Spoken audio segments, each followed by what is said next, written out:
berapa orang itu?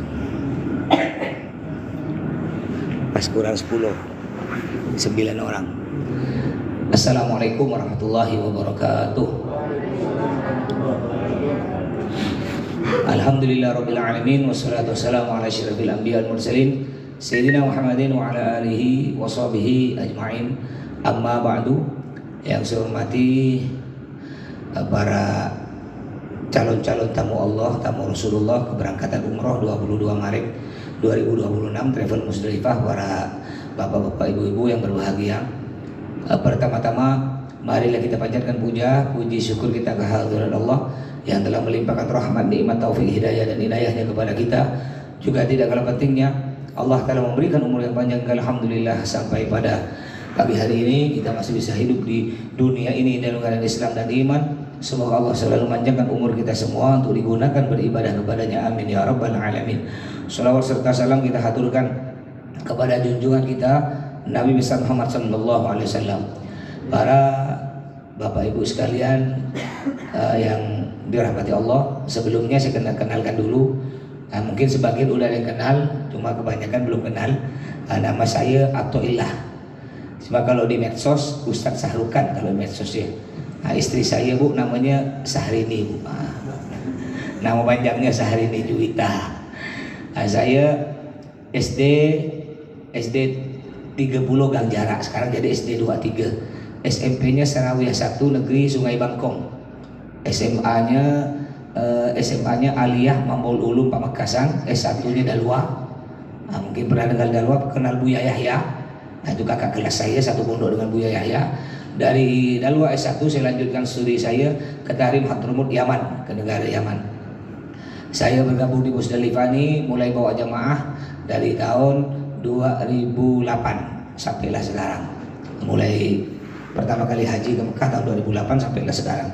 Alamat rumah saya di Pondok Pesantren Al Jihad, belakang Mitra Anda, Gertak 3, Pasar Dahlia. Silakan mungkin mau main-main ke pesantren saya, silakan. Di situ juga ada anak yatim, ya mualaf.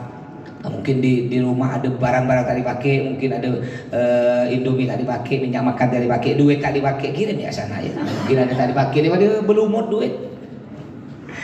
Baiknya biar tak tegang-tegang ya, karena enak-enak jam-jam istirahat nih. Kalau baik, kita mulai. Ini manasik kita sebenarnya ada 4 kali manasik. Cuma karena bulan puasa cukup jadi 3 kali. Biasanya di Pontianak 3 kali, di Madinah 1 kali. Ini enggak, di Pontianak 2 kali, di Madinah 1 kali. Jadi dipotong 1. Apa yang dipotong 1? Biasanya ada praktek di asrama haji. Karena sekarang bulan puasa, kalau praktek nanti panas. Sedang enggak tuh panas. Sedangkan praktik biasa kita mulai di sana ngumpul jam 6, paling lama setengah 7 kita udah mulai. Bulan puasa tak bisa kan, banyak acara gitu kan, kuliah subuh, sayang nak ditinggalkan kuliah subuh, masih sibuk sahur, sibuk gini. Jadi untuk praktek kita bukan ditiadakan, tetap ada tapi di sini. Jadi di sini teori sekaligus praktek. Ini manasik pertama, insya Allah manasik kedua kalau tidak salah kemarin tanggal 14 kalau tidak salah. Tanggal 14. Manasik ketiganya nanti di Madinah. Baik, jadi pertama kali kita akan terbang dari Pontianak tanggal 22 Maret, Lebaran dapat 2 atau 3 hari. Kita langsung terbang dari Pontianak ke Jakarta, Jakarta ke Madinah, perjalanan kurang lebih 10 jam. Nyampe di Madinah, apa yang kita lakukan di Madinah? Di Madinah tuh di situ ada satu masjid yang disebut Masjid Nabawi. Jadi oleh Nabi Muhammad kita dianjurkan pergi ke 4 masjid nih. Ya, dianjurkan pergi ke 4 masjid karena pahalanya beda dengan masjid-masjid yang ada di Pontianak. Yang pertama dianjurkan kita pergi ke Masjidil Haram Mekah. Itu pahalanya di situ kita beribadah sama dengan 100.000 pahala. Solat 1 rakaat sama dengan 100.000 rakaat. Kita berwakaf Al-Quran sama dengan 100.000 wakaf Al-Quran. Sedekah 1 rial sama dengan sedekah 100.000 rial. Dilipat gandakan di Mekah 100.000. Sedangkan di Masjid Nabawi di Madinah kecil, lebih kecil lagi, dilipat gandakan 1.000. Jadi kita dianjurkan ke Masjidil Haram Makkah yang ada Ka'bah, itu pahalanya 100.000. Dianjurkan pergi ke Masjid Nabawi Madinah 1.000 pahalanya. Yang ketiga di Masjidil Aqsa. Ada tahu mana Masjidil Aqsa sekarang perang di Palestina, itu pahalanya 500. Bayangkan kita baca sholawat Allahumma sholli ala sayyidina Muhammad wa ala ali sayyidina Muhammad 1 kali sama dengan 500 kali baca. Besar pahalanya di Masjidil Aqsa. di Madinah, di Palestina. Yang keempat kita dianjurkan pergi ke Masjid Quba. Nah, nanti kita akan pergi 3 masjid. Masjidil Haram yang ada Ka'bahnya, Masjid Nabawi di Madinah, Masjid Quba kita bagikan juga.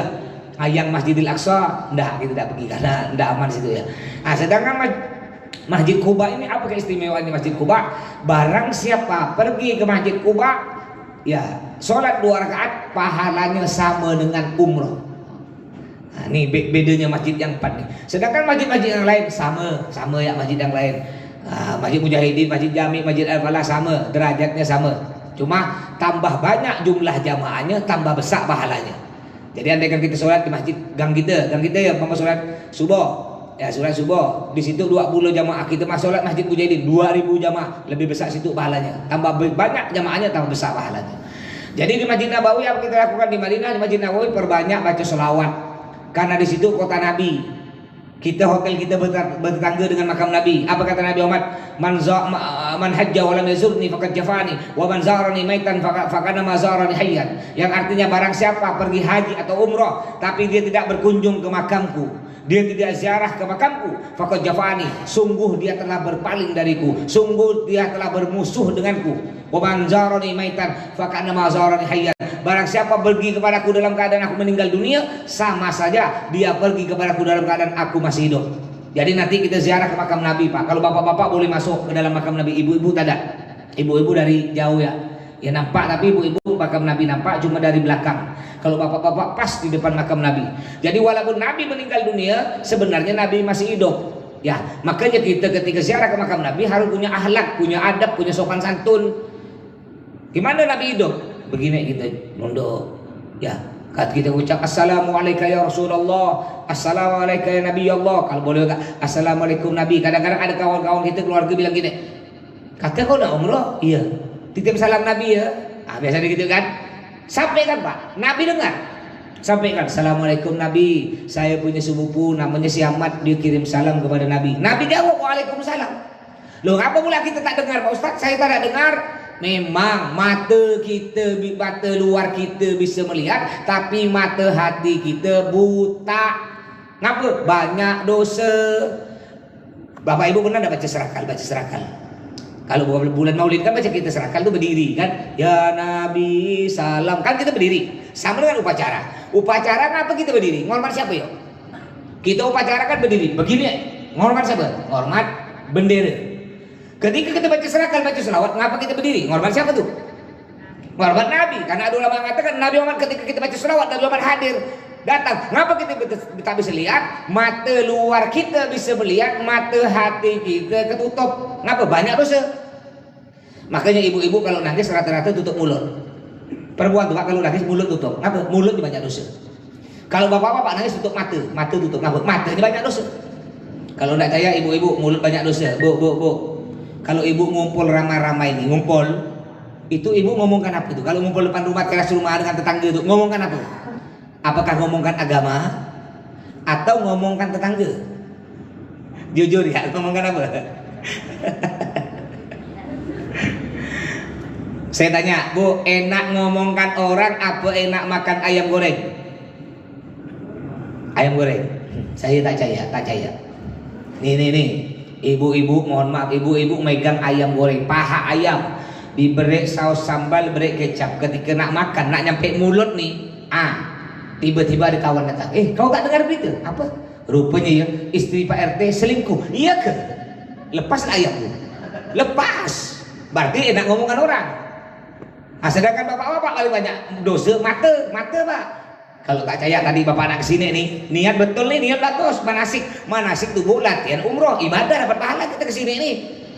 Bapak niat bagus, cuma di tengah jalan Pak, bapak dengan pakai motor atau pakai mobil, tiba-tiba dari ada arah berlawanan, ada perempuan nampak paha. Gimana? Dilihat tak? Tak dilihat kan dosa kan? Kalau dilihat dosa, tak dilihat Pak, kata beliau mubasir. Ada ya Pak Haji ya. Dilihat ke atas, kita ngelihat ke atas bisa tabrakan. Gimana cara tuh? Nabi bilang begini, lakal ula walakal thaniyah. Pandangan pertama tak dosa kalau tak sengaja. Pandangan kedua dosa. Jadi pertama sekali tak ada dosa kalau tak sengaja. Contoh begini, bapak tadi nak kesini nih, tiba-tiba dari ada berlawan ada perempuan nampak paha. Ketika bapak pakai motor terlihat, astagfirullah, tak ada dosa. Tapi kalau begini, kayaknya mulus, lihat lagi. Yang kedua itu dosa. Jadi kita di depan makam Nabi itu ziarah. Di makam Nabi Pak ziarah tiap hari bisa. Habis sholat 5 waktu selalu buka untuk bapak-bapak, ibu-ibu tak ada bu ya. Jadi bapak silakan nanti mau ziarah ke makam Nabi 5 waktu silakan. Banyakkan ziarah ke makam Nabi, doa pada Allah. Bukan kita minta ke Nabi, tak ada. Mintanya tetap pada Allah. Jadi cara doanya gini.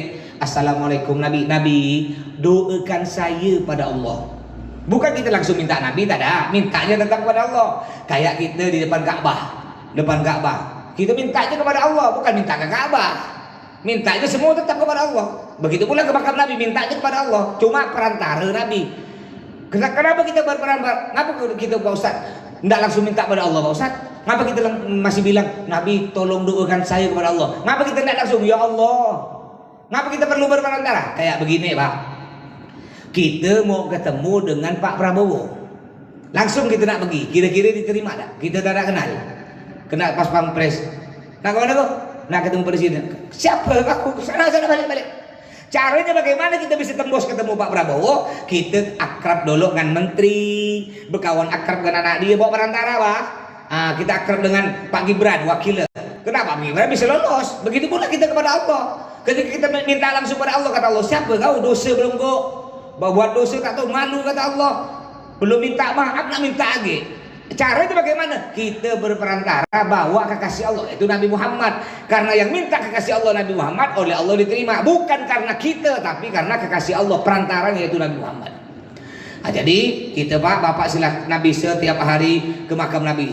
Di samping makam Nabi, ini makam Nabi Pak ya. Makam Nabi, di samping makam Nabi ini ada satu ruangan disebut Raudhah. Apa itu Raudhah? Raudhah itu taman dari taman surga.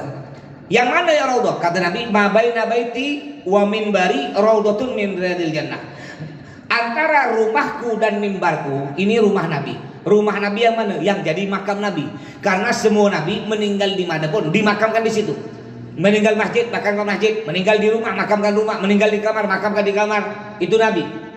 Sampai-sampai saya masih kecil ingat di daerah Pakistan ada orang ngaku Nabi, namanya Ahmad Ghulam. Dia pakai pokok model, dia pakai kayak sorban gitu, begini model, begini ini kayak bunga-bunga gitu. Lihat ada di Google ada, namanya Ahmad Ghulam, ngaku Nabi. Padahal kata Nabi Muhammad, la Nabi ya ba'di, tidak ada Nabi lagi setelahku. Jadi setelah Nabi Muhammad tidak ada Nabi. Kalau ada orang masih ngaku Nabi, sekarang ini ada orang ngaku Nabi, berarti dia murtad, keluar dari Islam, pembohong. Kayak kemarin sedang ribut di Pontianak, ada aliran apa tuh yang ngaku Imam Mahdi, ngaku apa macam-macam aneh-aneh itu ya. Akhirnya karena Nabi Muhammad meninggal di rumah beliau, dimakamkan di rumah. Ini Ahmad Ghulam yang ngaku Nabi di Pakistan meninggal di rumah. Dia bilang ke murid-muridnya, muridku aku Nabi. Kalau nanti aku meninggal di mana pun, makamkan di situ. Karena aku Nabi, kata dia. Ujung-ujung ibu tahu matinya, mati tengah berak. Dimakankan dalam WC, masuk sepiting. Ada ke Nabi masuk dalam WC, mati dikuburkan di WC. Oleh Allah dihinakan. Jadi antara rumahku kata Nabi, yaitu jadi makam Nabi, wa mimbari dan mimbarku. Nanti bapak ibu bisa lihat mimbar. Mungkin ibu-ibu belum tahu mimbar, kalau bapak-bapak tahu mimbar. Yang kemarin hari Jumat, hatib naik tangga, langsung berkhutbah, itu namanya mimbar. Antara rumahku makam Nabi wa mimbari mimbar raudhatun min riyadil jannah, termasuk taman dari taman surga. Lebarnya dari makam Nabi ke ini Raudhah itu kurang lebih lebarnya 20 meter, panjang kurang lebih 30 meter. Itu masuk situ, itu termasuk taman dari taman surga. Bahkan ada ulama mengatakan, barang siapa masuk ke Raudhah yang di Madinah nanti kita masuk, insya Allah akan masuk Raudhah aslinya, yaitu di surga. Amin. Sampai ada minyak wangi, Bu. Ini minyak wangi ini. Ini namanya minyak wangi Raudhah. Ini baunya nih. Ibu bapak cium bau ini sama dengan bau Raudhah. Ini harganya kalau asli 1 juta. Kalau asli, karena ini palsu 20.000. Jadi imitasi, yang penting agak-agak sedikit ya. Kalau yang asli itu kata seminggu tak ada hilang. Yang asli, ini ya tak sampai 1 jam lah hilangnya. Yang penting ada bau-bau sedikit. Nak beli yang asli mahal amat. Silakan nanti mau beli ya. Namanya minyak wangi Raudhah, kurang lebih 1 juta harganya.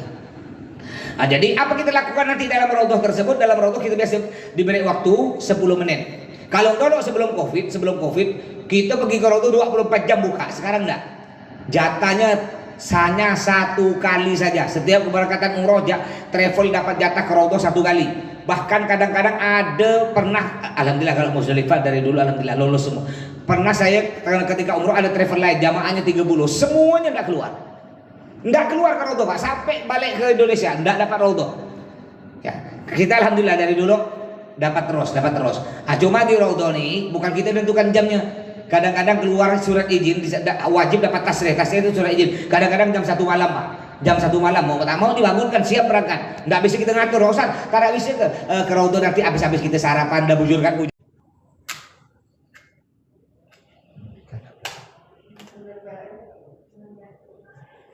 Telepon bawah.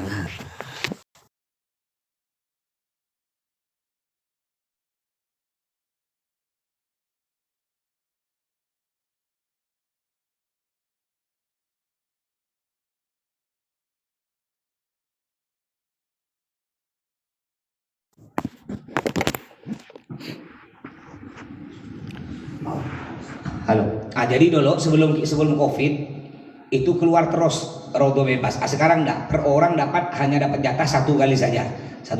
Jamnya bukan kita tentukan ya. Enggak bisa Pak Ustaz, tak bisa. Kita ke Raudhah habis kita sarapan Pak Ustaz, habis bujur-bujurkan kaki santai ngerokok 2 batang, nanti kita ke Raudhah enggak bisa, bukan kita tentukan. Keluar jam 1 malam dia keluar jam 1 malam mau tak mau ya, karena udah yang punya negara bukan saya, yang punya negara sana yang menentukan. Untung kita keluar, kadang-kadang ada bahkan orang tak dapat Raudhah ya, jadi harus siap. Makanya dari sekarang udah latihan Bapak Ibu ya, latihan. Alhamdulillah bulan puasa ini masuk kita latihan. Yang biasa tak bangun tahajud, mau tak mau bangun tahajud kan. Yang biasa bangun pas azan subuh, ini mau tak mau bangun jam 3 subuh, bangun jam 2, ya itu latihan. Yang pertama, yang kedua latihan jalan kaki. Karena nanti kita tawaf putarannya, kalau kita putaran dekat dengan Ka'bah kurang lebih 1,5 kilo. Kalau putaran tawafnya agak jauh itu kurang lebih 2,5 kilo. Sa'inya 3,5 kilo. Pokok total kita tawaf sa'i antara 5 sampai 6 kilo. Ada berhenti hanya sebentar untuk sholat sunnah tawaf saja berhenti. Yang lain jalan kaki terus. Makanya latihan, kalau kita tak pernah latihan ya, tiba-tiba kita langsung itu biasa kaki sakit, sebuah kram-kram. Tapi kalau kita udah bisa latihan nih, mulai nanti nih ke masjid jangan pakai motor. Bapak-bapak ke masjid cuma jarak 140 meter, tak usah pakai motor, jalan kaki Pak. Ibu-ibu biasa belanja ke pasar dekat Pak, jalan kaki, latihan. Insya Allah kalau udah sering latihan, nanti ketika sana udah biasa tidak terlalu sakit. Jarak hotel kita di Madinah itu kurang lebih 200 meter, kalau di Mekah kurang lebih 400 meter. 400 meter ya, enggak jauh. Kalau hitungan travel enggak jauh. Bahkan ada travel yang 2 kilo, ada yang 3 kilo, bahkan ada yang kemarin kawan saya 5 kilo pakai mobil. Kita alhamdulillah enggak perlu pakai mobil, jalan enggak nyampe, enggak terasa. Jadi di Raudhah apa kita lakukan jatah kita 10 menit di Raudhah. Di situ kalau kita masuknya malam, berarti sholat tahajud. Kalau jatah kita keluar pagi, berarti sholat duha. Jadi kalau keluarnya habis asar, ada biasa laki-laki habis asar Pak keluar. Kalau habis asar enggak ada sholat Pak, kecuali satu ya, sholat tahiyatul masjid, masuk masjid. Yang lain enggak boleh, karena enggak ada sholat sunnah lagi setelah asar, kecuali tahiyatul masjid, masuk masjid.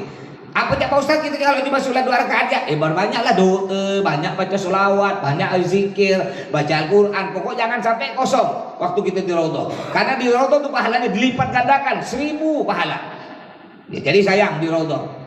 Di Madinah, jadi di Madinah kita sering masuk Masjid Nabawi, banyak baca sholawat, ziarah ke makam Nabi, Raudhah. Pokok intinya di Madinah tuh perbanyak baca sholawat, karena kita berada di makam Nabi. Terus kurang lebih kita 5 hari di Madinah. Hari apa kita berangkat? Hari Ahad kalau tidak salah ya. Ya hari apa kalau tidak salah? Ahad ya. Jangan ngomong Minggu Pak. Ya Minggu bukan bahasa Islam. Kita biasakan ngomong Ahad. Kalau bukan kita yang menyebarkan syiar Islam, siapa lagi? Ya jadi biasakan dia hari apa berangkat? Hari Ahad. Kecuali kalau ada orang tak paham, orang Islam tak paham, hari Ahad hari apa? Baru kita jelaskan hari Ahad hari Minggu. Biasakan kita. Kadang-kadang ada orang kita begini, ketika jatuh astaga, jangan astaga, astagfirullah.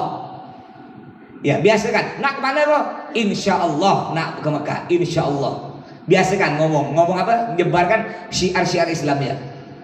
Sampai saya punya anak nomor 3 tuh, orang suka terkejut. Jadi kalau jatuh Allah gitu ya.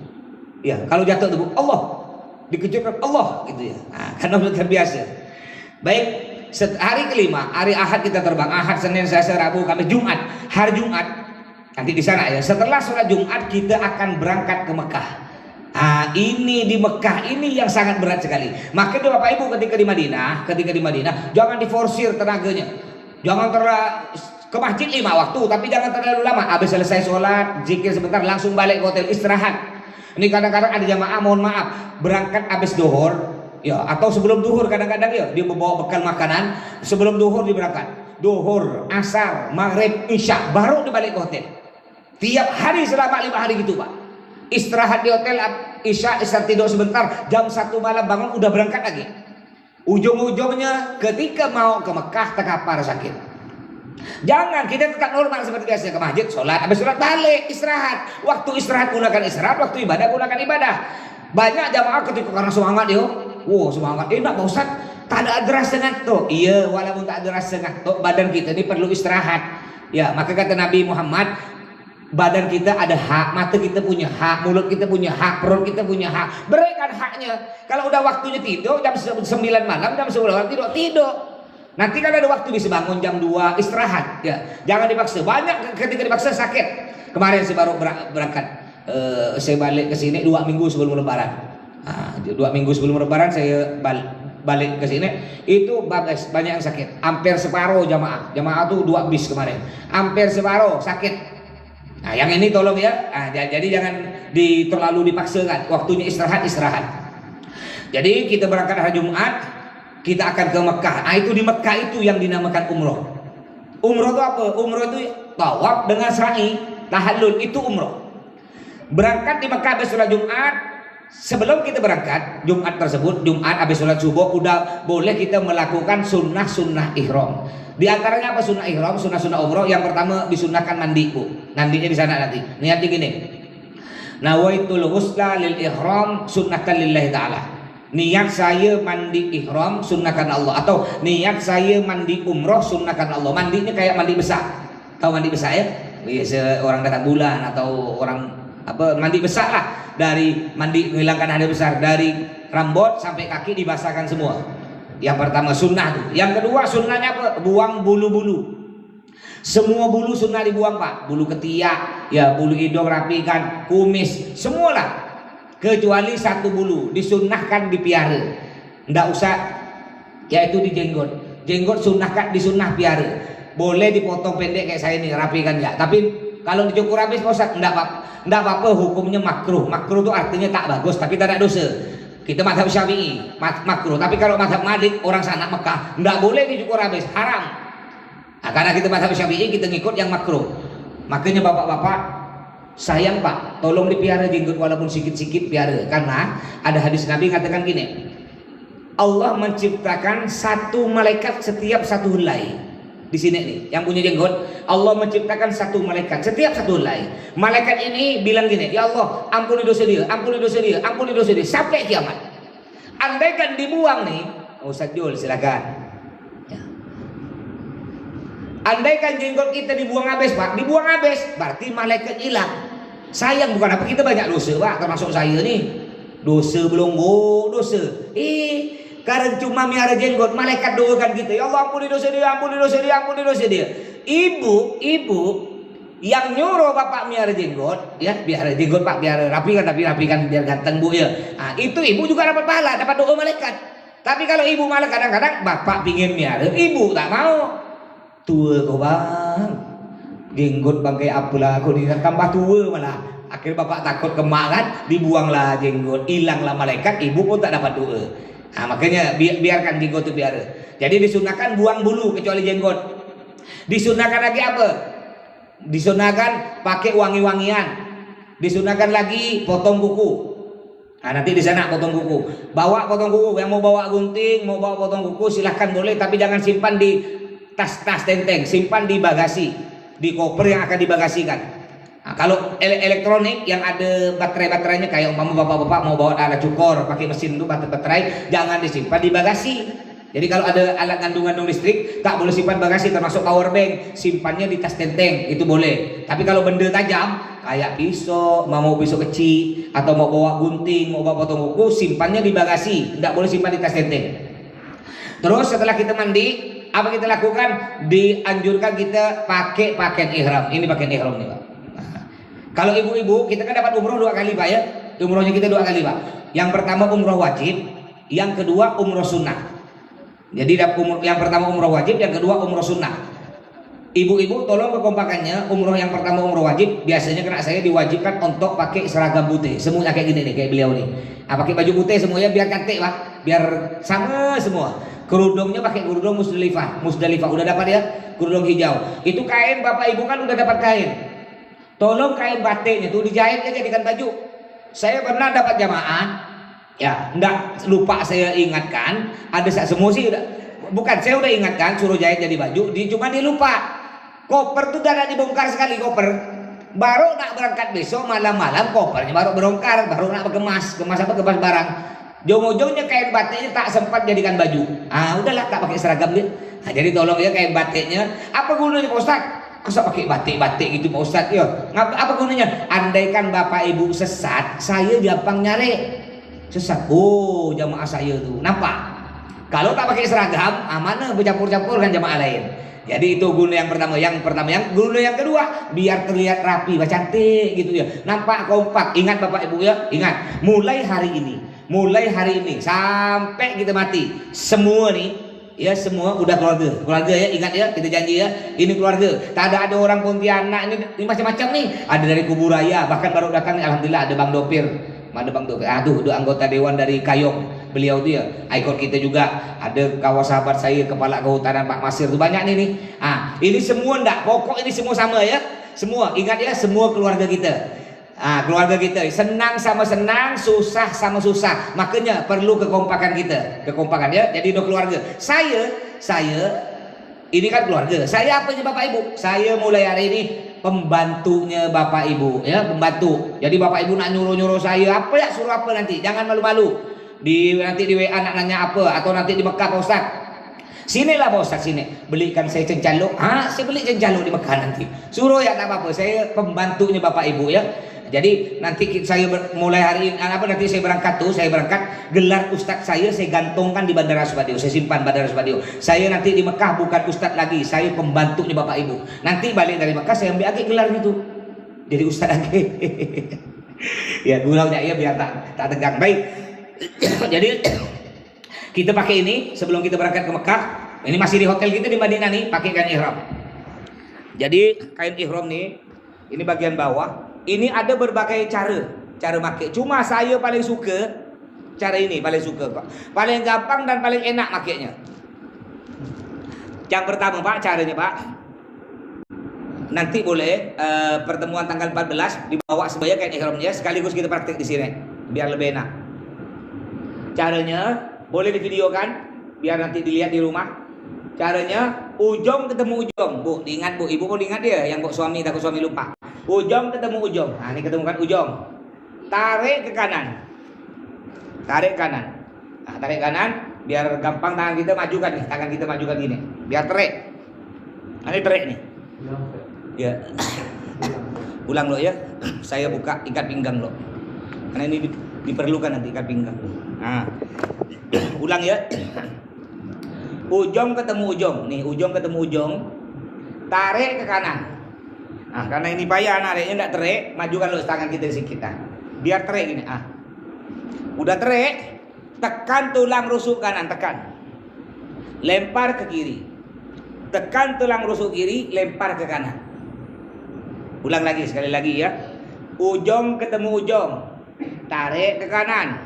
Ya, biar agak terik, dan majukan tangan kita gini kan. Terik. Tekan tulang rusuk kanan, lempar ke kiri. Tekan tulang rusuk kiri, lempar ke kanan. Lalu gulung. Ketika gulung Pak, ini ingat Pak ya. Ketika gulung perutnya kempeskan. Ngapa? Biar nanti selesai gulung perut terik kan, dia langsung terik. Jadi ketika gulung kempeskan. Contohnya kempeskan. Dulu gulung. Selesai gulung baru lepaskan. Jadi terik dia. Biar lebih aman lagi, pakai ikat pinggang. Ini aja ada jual di bawah di toko kita. Pakai ikat pinggang kantor boleh, atau pakai tali rapia pun tak apa-apa. Ingat tak zaman dulu kita sekolah tuh Pak? Sakit zaman dulu Bu ya. Sekarang mana budak mau pakai tali rapia? Kita dulu tali rapia, kaos kaki jatuh pakai getah Bu ya. Penghapusnya pensil tuh pakai getah. Allah sakit zaman dulu ya, sekarang tak mau anak kita nih. Ada. Kenapa perlu pakai ini Pak? Takut jatuh. Ngapula karena bapak-bapak dilarang pakai celana dalam. Ya, dari sekarang bapak udah latihan Pak, sekali-sekali saya pakai celana dalam Pak. Di sana mau tak mau. Jadi biar lebih aman pakai ini. Kalau udah pakai ini bukan apa Pak? Sedang enggak? Pas terlepas gitu kan, naudzubillah kan. Ya. Pernah kejadian. Ya enggak usah sebut saya keberangkatan tahun berapa. Pernah kejadian saya bawa rombongan. Saya bilang, udah pakai ikat pinggang lebih aman. Dia ini agak ada sok-sok sedikit. Pak Ustadz, saya kalau pakai kain Pak Ustadz tarik begini. Jangan tarik, Pak Ustadz bergantung begini, enggak akan jatuh. Saya Pak kuat kalau pakai kain. Oh iyalah kata saya. Tak mau diberitahu. Enggak pakailah dia nih, kain ini nih. Ketika dia berjalan, dia tak sadar ininya belelet-lelet nih. Ah ini nih, belelet begini. Tak sadar dia. Jalan. Tertinjak orang, pas telanjang bulat Bu. Untung saya pakai ini kan. Ini kan kain nomor 2 nih Pak, segini. Ketika telanjang bulat cepat sepeluk begini. Jangan sampai terjadi. Tak boleh pakai jendela Pak, haram pakai jendela, dosa. Tak boleh, itu pelanggaran. Nanti saya jelaskan. Ini bagian bawah, ini bagian atas ya. Bagian atas gimana caranya? Lemparkan ke belakang. Lemparkan ke belakang, banyakkan ke kanan. Banyakkan kanan. Ya, simpan di bawah ketiak kanan nih, ini ketiak. Simpan di bawah ketiak, simpan. Lalu kumpulkan begini, nih kumpulkan, lemparkan ke belakang. Ulang sekali lagi ya. Simpan di belakang mana dia? Banyakkan ke kanan, simpan di bawah ketiak, nih bawah ketiak. Kumpulkan semua ini gini, lemparkan ke belakang.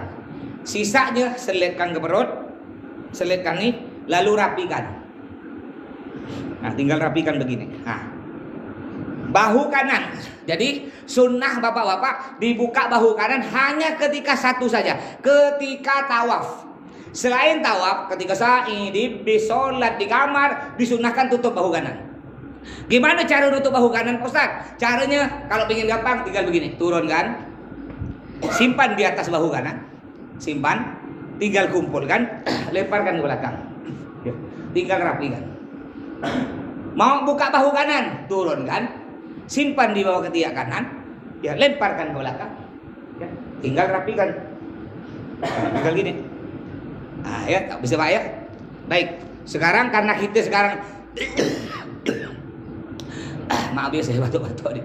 Yang dia balik ceramah Pak. Jadi karena kita sekarang ini masih perjalanan di bis, kita tutup bahu kanan. Sunnahnya tutup bahu kanan. Kecuali tawaf, hanya tawaf saja disunnahkan buka bahu kanan. Nah, setelah pakai kain ihram, selesai sholat Jumat, kita akan melakukan perjalanan, melanjutkan perjalanan kita. Maaf Pak, panas ya. Sedang nggak bulan puasa tak bisa minum nih. Yang penting udah tahu ya. Selesai kita pakai baju ihram, nanti habis sholat Jumat kita akan berjalan ke kota Mekah. Perjalanan dari hotel kita Madinah ke Mekah kurang lebih 6 jam. Perjalanan. Jadi pertama kali kita dari Jakarta, dari Pontianak ke Jakarta 1,5 jam lah kurang lebih. Dari Jakarta ke Jeddah 10 jam. Dari bandara Jeddah ke Madinah, hotel kita Madinah 6 jam. Dari Madinah ke Mekah 6 jam. Terus nanti kita ada jalan-jalan Bu. Dari Mekah ke kota Taif. Kota Taif pernah dengar Nabi yang ketika dakwah disambut dengan lemparan batu. Kita akan ke situ. Itu perjalanan dari kota Mekah ke kota Taif 1,5 jam. Terus dari kota Taif kita balik lagi ke bandara Jeddah kurang lebih 1,5 jam. Jadi kita ini sekarang ini kita akan perjalanan kita dari Madinah ke Mekah untuk melakukan tawaf. Itu perjalanannya 6 jam. Bis mulai berjalan dari hotel kita di Madinah. Perjalanan sekitar 20 menit kita akan ngerem. Kita akan singgah ke satu masjid untuk ngambil niat umroh. Jadi niat umroh itu tak sembarangan di mana. Udah ditentukan oleh Nabi Muhammad. Orang yang dari kota Madinah, ya tempat niat umrohnya namanya mikot, masjid mikot. Tempat ngambil niat itu di masjid Bir Ali. Jadi kita akan singgah di masjid namanya Masjid Bir Ali. Disebut juga Masjid Dzul Hulaifah. Kenapa disebut Masjid Bir Ali? Ustaz ngeri-ngeri gak nama bir. Bukan bir itu mabuk bukan. Itu bahasa Arab. Bir itu bi'run. Bir Ali sumur. Bir itu artinya sumur kata orang Arab. Bir Ali sumurnya Sayyidina Ali. Kita turun masjid tersebut, kita akan sholat sunnah ihram. Sholat sunnah 2 rakaat. Pertama kita sholat tahiyatul masjid, menghormat masjid, masuk. Habis itu kita sholat sunnah ihram. Niatnya usalli sunnatal ihram rakaataini lillahi ta'ala. Niat saya sholat sunnah ihram 2 rakaat karena Allah. Nanti saya ajarkan lagi ketika Bapak Ibu di bis dan nak turun tuh, sebelum turun ingat niatnya ini. Masuk masjid ingat niatnya ini. Terus diajarkan terus. Ya, doa-doanya kita ajarkan. Nanti setelah kita niat di masjid tersebut, sholat sunnah 2 rakaat, baru kita berdoa di masjid tersebut. Doa karena itu masjid mustajab, dikabul doa oleh Allah. Doa silakan pakai bahasa Arab boleh, pakai bahasa Indonesia boleh. Bahkan doa yang paling bagus ya, selain doa yang langsung dari Nabi, doa tambahan ya, itu yang paling bagus pakai bahasa yang kita pahami. Jadi pertama kita doa yang langsung dari Nabi. Contohnya di doa yang langsung dari Nabi, Allahumma inna nas'aluka salamatan fid din, itu tetap pakai bahasa Arab. Wa afiatan bil jasad wa ziyadatan fil ilm. Setelah itu kita mau tambah pakai bahasa kita. Itu lebih bagus pakai bahasa kita. Ngapa? Karena kita lebih paham. Nah, pakai bahasa umpamanya, Pak Ustadz saya pakai bahasa India, umpamanya. Pak paham? Enggak apa kalau paham. Silakan. Ya. Terus setelah kita sholat 2 rakaat sholat sunnah ihram di Masjid Bir Ali, baru kita masuk bis. Kita akan mengucapkan niat di dalam bis, bukan dalam masjid. Ngapalah Pak Ustadz tak niat dalam masjid? Kan paling afdal semua ibadah dalam masjid. Betul. Ngapa kita ngucap niat umrohnya di dalam bis? Karena kita ngikut Nabi. Nabi Muhammad ngucap niat di atas onte. Karena zaman dulu pakai onte, sekarang pakai bis, kita niatnya pakai bis. Kadang-kadang ada orang, tak bisa Pak Ustadz, kita nih harus balik zaman Nabi, kita harus ikut Nabi. Kalau udah ada zaman Nabi itu bid'ah Pak Ustadz, jadi kita harus ikut Nabi. Ya udah, kalau nggak mau, ya udah mulai nanti umrohnya nggak usah pakai pesawat, dia pakai onte. Kan ikut Nabi pakai onte. Jadi begini ya, tada semua yang tada di zaman Nabi itu kita katakan bid'ah. Mohon maaf ya. Al-Quran yang kita baca tiap hari, itu zaman Nabi tidak ada. Belum berbentuk buku. Baru berbentuk buku di mana? Di zaman Sayyidina Abu Bakar. Baru digenahkan lagi ya di zaman Sayyidina Utsman. Makanya Al-Quran yang ada di rumah kita itu namanya Mushaf Utsmani. Ya, Mushaf Utsmani maksudnya Al-Quran yang disusun oleh Sayyidina Utsman. Jadi di zaman Nabi belum ada Al-Quran berbentuk buku. Dan Al-Quran di zaman Sayyidina Utsman belum ada titiknya, belum ada harakatnya. Belum ada titik, belum ada harakat. Baru diberikan kapan? Nanti setelah Sayyidina Utsman oleh tabi'in. Di bawahnya sahabat baru diberi titik dengan harakat. Nah, jadi artinya kalau kita mengatakan yang tidak ada zaman Nabi bid'ah, berarti Al-Quran kan tidak ada zaman Nabi, berarti bid'ah. Sedangkan kita baca Al-Quran. Semua baca Al-Quran kan? Nah, jadi begitu. Sama dengan ini. Karena Nabi Muhammad ngucap niat umrohnya di atas onte, kita pun di atas bis ngikut Nabi. Cuma sebelum kita ngucap niat, kita harus tahu dulu larangan-larangan ihram, larangan-larangan umroh. Ini hati-hati nih, perlu diingat, jangan sampai melanggar. Karena kalau melanggar kita kena hukum, kena denda. Jadi larangan umroh itu terbagi 3, Bapak Ibu. Ada yang pertama khusus laki-laki, yang kedua khusus perempuan, yang ketiga untuk umum. Yang pertama larangan umroh, larangan ihram untuk laki-laki ada 3, Pak, untuk Bapak. Bapak dilarang tutup kepala. Jadi kalau udah mengucapkan niat umroh, haram nutup kepala. Sebelum mengucapkan tidak apa, sebelum mengucap. Mulai berlaku haramnya nanti ketika udah mulai mengucap niat dalam bis itu, maka berlaku larangannya. Yang pertama Bapak dilarang tutup kepala. Tutup pakai apa? Pakai songkok ke, pakai apa? Saya pernah kena. Tahun lalu saya kena. Padahal sudah beratus kali saya ke Mekah, masih kena. Tahun lalu kena. Jadi pada waktu itu musim sejuk. Ini yang kemarin 2 minggu lalu sebelum puasa itu masih musim sejuk, masih sejuk di Madinah sejuk. Nah sekarang yang kita berangkat nanti ini, insya Allah 22 Maret itu masih ada sisa-sisa sejuk ya di Madinah, sisa-sisa ya, tak perlu pakai jaket, ada sisa-sisa aja ya. Nah jadi pada waktu itu tahun lalu saya musim sejuk, udah musim sejuk di dalam bis, AC-nya hidup. Saya bilang ke sopirnya, sopir orang Arab tak mau kalah dia. Ya, akhirnya mukayif kata saya, matikan AC sejuk. Tak bisa kalau matikan AC, aku tak bisa kata dia. Udah sejuk lah gitu. Karena sejuk saya tak sadar. Begini nih, kan saya duduk begini, saya lupa. Begini oh kan enak tuh. Paling enak kalau musim sejuk telinga kena tutup begini nih. Saya sejuk. Apa kata jamaah? Pak Ustadz melanggar ya kata dia. Mana ada? Tuh kata Pak Ustadz tuh. Astagfirullah, kena gak saya? Ya. Kena. Makanya saling mengingatkan ya, saling mengingatkan. Jadi umpama nanti di bis atau di kamar, ketika kita turun dari bis masuk kamar, atau saling jangan langgar, hati-hati pelanggaran ya. Karena kita mengingatkan itu dapat pahala.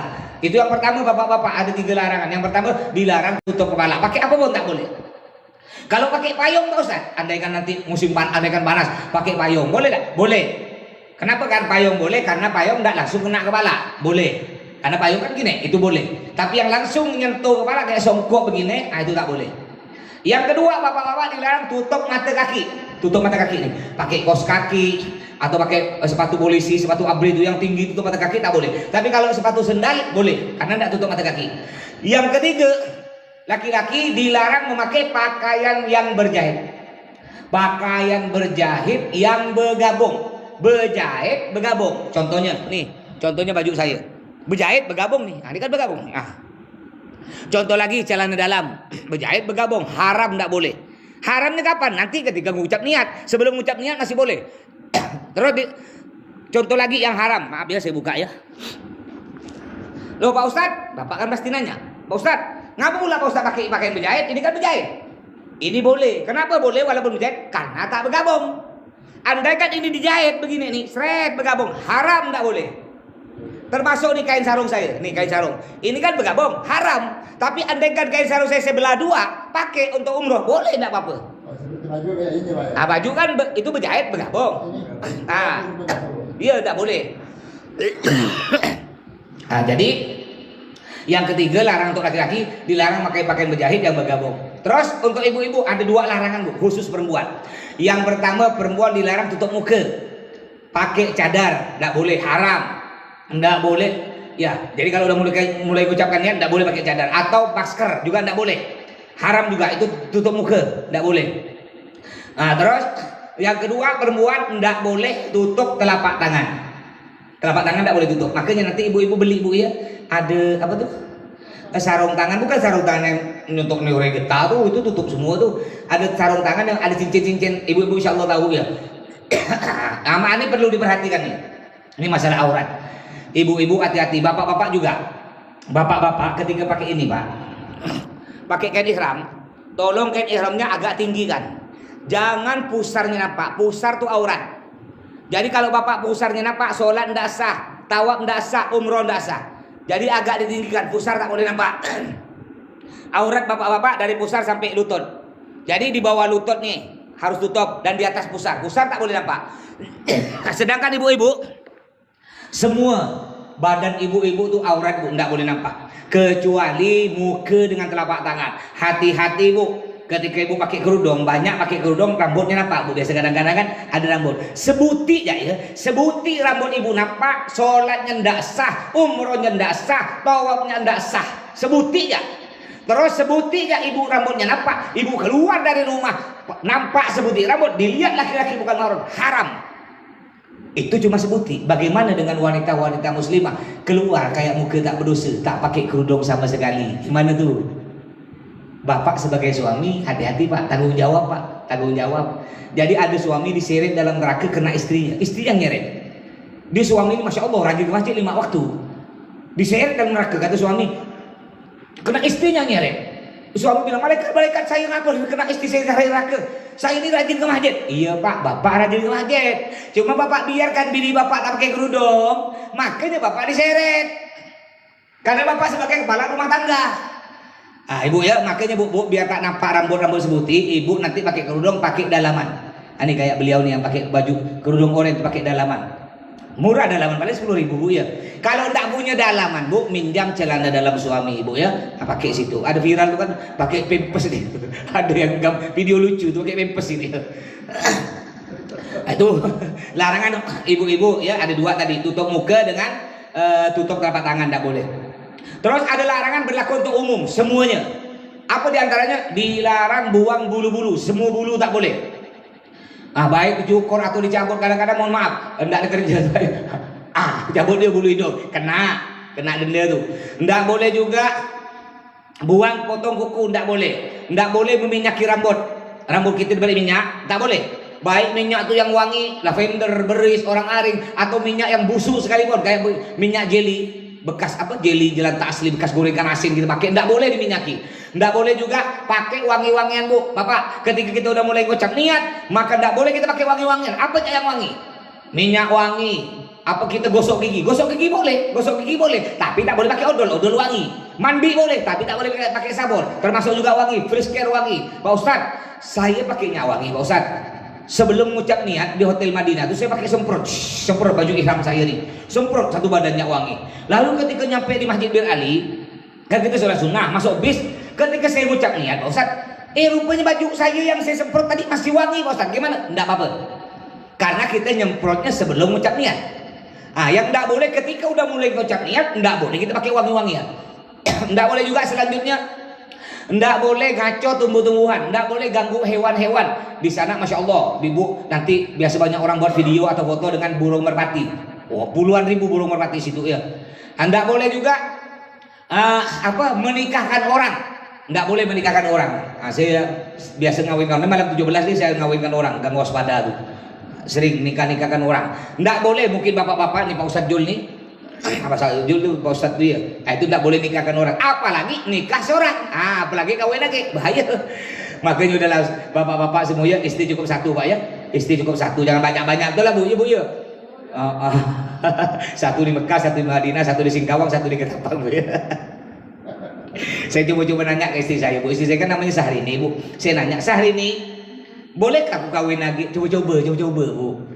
Masya Allah istri saya tak marah Bu, karena dia wanita solihah Bu, senyum ya Bu. Saya tanya, Sahrini, bolehkah aku kawin lagi? Senyum ya dia, cuma tangannya begini.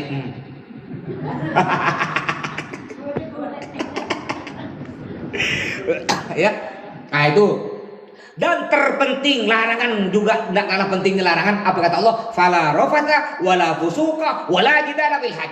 Hati-hati kalau kita haji umroh, fala rafata, jangan ngomong jorok, jangan mencarut. Karena kita orang Pontianak tuh, mohon maaf kadang-kadang ibu-ibu maaf Bu ya, bapak-bapak juga ngomong jorok, ngomong carut, ngomong kemaluan apa. Hati-hati, itu tempat suci sana tuh. Wala fusuqa, jangan buat dosa. Jangan buat dosa, kadang-kadang ngerumpi enak ya ngerumpi ya. Kalau kita ngerumpi di sini Bu ngomongkan orang, dosanya 1. Kalau di sana 100.000 dosa kita.